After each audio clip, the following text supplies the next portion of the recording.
Buenos días, bienvenidos a nuestro canal Sendero Victorioso.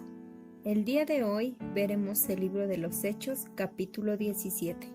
La bendita palabra de Dios dice: El alboroto en Tesalónica. Pasando por Anfípolis y Apolonia, llegaron a Tesalónica, donde había una sinagoga de los judíos.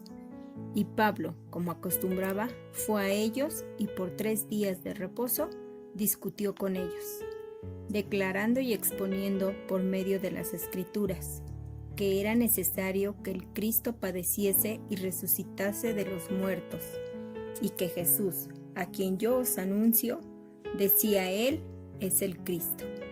Y algunos de ellos creyeron y se juntaron con Pablo y con Silas, y de los griegos piadosos gran número, y mujeres nobles no pocas. Entonces los judíos que no creían, teniendo celos, tomaron consigo a algunos ociosos, hombres malos, y juntando una turba, alborotaron la ciudad, y asaltando la casa de Jasón, procuraban sacarlos al pueblo. Pero no hallándolos, trajeron a Jasón y a algunos hermanos ante las autoridades de la ciudad, gritando: Estos que trastornan el mundo entero también han venido acá, a los cuales Jasón ha recibido, y todos estos contravienen los decretos de César, diciendo que hoy otro rey, Jesús.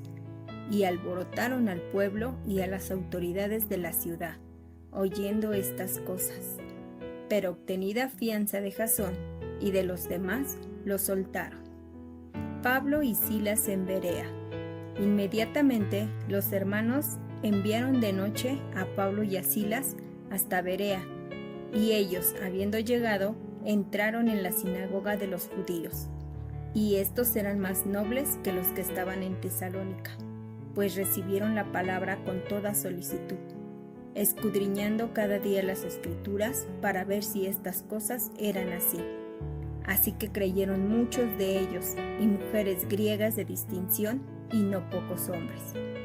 Cuando los judíos de Tesalónica supieron que también en Berea era anunciada la palabra de Dios por Pablo, fueron allá, y también alborotaron a las multitudes.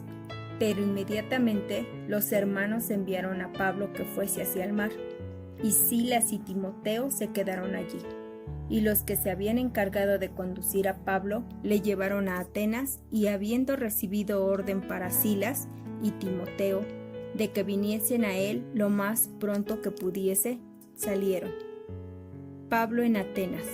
Mientras Pablo los esperaba en Atenas, su espíritu se enardecía, viendo la ciudad entregada a la idolatría. Así que discutía en la sinagoga con los judíos y piadosos, y en la plaza cada día con los que concurrían. Y ya algunos filósofos de los epicúreos y de los estoicos disputaban con él, y unos decían: ¿qué querrá decir ese palabrero? Y otros: parece que el predicador de nuestros dioses, porque les predicaba el evangelio de Jesús y de la resurrección. Y tomándole, le trajeron al Areópago, diciendo: ¿podremos saber qué es esta nueva enseñanza de que hablas? Pues traes a nuestros oídos cosas extrañas. Queremos pues saber qué quiere decir esto, porque todos los atenienses y los extranjeros residentes allí en ninguna otra cosa se interesaban sino en decir o en oír algo nuevo. Entonces Pablo, puesto en pie en medio del Areópago, dijo: Varones atenienses, en todo observó que sois muy religiosos, porque pasando y mirando vuestros santuarios, hallé también un altar en el cual estaba inscripción: Dios no conocido, al que vosotros adoráis, pues sin conocerle es a quien yo os anuncio. El Dios que hizo el mundo y todas las cosas que en él hay, siendo Señor del cielo y de la tierra, no habita en templos hechos por manos humanas, ni es honrado por manos de hombres, como si necesitase de algo, pues Él es quien da a todos vida y aliento y todas las cosas. Y de una sangre ha hecho todo el linaje de los hombres, para que habiten sobre toda la faz de la tierra, y les ha prefijado el orden de los tiempos y los límites de su habitación, para que busquen a Dios, si en alguna manera, palpando, puedan hallarle, aunque ciertamente no está lejos de cada uno de nosotros, porque en Él vivimos y nos movemos y somos, como algunos de vuestros propios poetas también han dicho, porque linaje suyo somos. Siendo pues linaje de Dios, no debemos pensar que la divinidad sea semejante a oro o plata o piedra, escultura de arte y de imaginación de hombres. Pero Dios, habiendo pasado por alto los tiempos de esta ignorancia, ahora manda a todos los hombres en todo lugar que se arrepientan, por cuanto ha establecido un día en el cual juzgará al mundo con justicia, porque aquel varón a quien designó, dando fe a todos, con haberle levantado de los muertos. Pero cuando oyeron lo de la resurrección de los muertos, unos se burlaban y otros decían, ya te oiremos acerca de esto otra vez. Y así Pablo salió del medio de ellos, mas algunos creyeron juntándose con él, entre los cuales estaba Dionisio, el Areopagita, una mujer llamada Damaris y otros con ellos. Es interesante ver que las iglesias se sigue dando el mensaje, así como Pablo siguió su costumbre habitual de predicar en la sinagoga. Estuvo allí solamente 3 días de reposo, lo cual quiere decir que no pudo haber estado allí más de un mes. En aquel periodo limitado de tiempo llevó a cabo toda su obra misionera. Muchos hombres y mujeres se convirtieron a Cristo. Se organizó una iglesia local y Pablo les enseñó. ¿En qué consistió el mensaje que Pablo presentó en Tesalónica? Dice que estuvo declarando y exponiendo, es decir, que declaraba y exponía las escrituras del Antiguo Testamento, que era necesario que Cristo padeciese, de modo que predicó la muerte y la resurrección de Jesucristo. En la actualidad suele suceder que damos el mensaje y algunos creen y otros no. Vemos que Pablo prosigue su viaje hasta Berea, y ahí la gente era razonable. Escudriñaban las escrituras cada día. Es interesante ver que en las iglesias más fuertes fueron las que se establecieron en los lugares donde la persecución era mayor. Pero aún así Pablo continúa su viaje a Atenas, pero sin compañía de su equipo.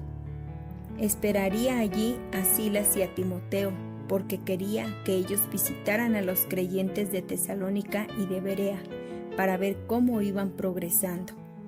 Atenas era el centro de la cultura del mundo, una ciudad entregada a la idolatría, al igual hoy en nuestros días. Los filósofos griegos le dijeron a Pablo que querían saber más acerca de esta nueva doctrina, o sea que estaban en completa oscuridad espiritual. Sin embargo, se creían muy sabios. Las personas de este tipo son las más difíciles de alcanzar con la palabra de Dios, y así sucede también con los que no son verdaderos creyentes, es decir, profesan ser cristianos pero no lo son, porque creen que no necesitan más que el conocimiento superficial que tienen. No se dan cuenta que necesitan un Salvador, no solo para salvarles del pecado, sino también para salvarles en su vivir diario. A veces oímos preguntar a muchas personas hoy en día en cuanto a la necesidad de enviar misioneros a ciertas regiones del mundo. ¿Por qué es necesario entonces enviar misioneros? ¿Cuál sería la respuesta del apóstol Pablo en cuanto a esto? ¿Por qué fue a predicar a Atenas?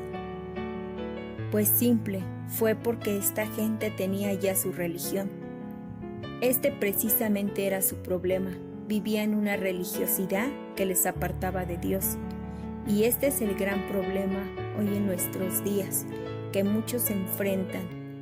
Así que tenemos que seguir predicando el Evangelio, el mensaje de las buenas noticias, porque los seres humanos lo necesitan y están perdidos sin Cristo. Estimado oyente, esta invitación fue general, pero también personal, para todos aquellos que lo oyen. dijo el apóstol Pedro en una ocasión: arrepentíos y convertíos para que sean borrados nuestros pecados. Dios les bendiga.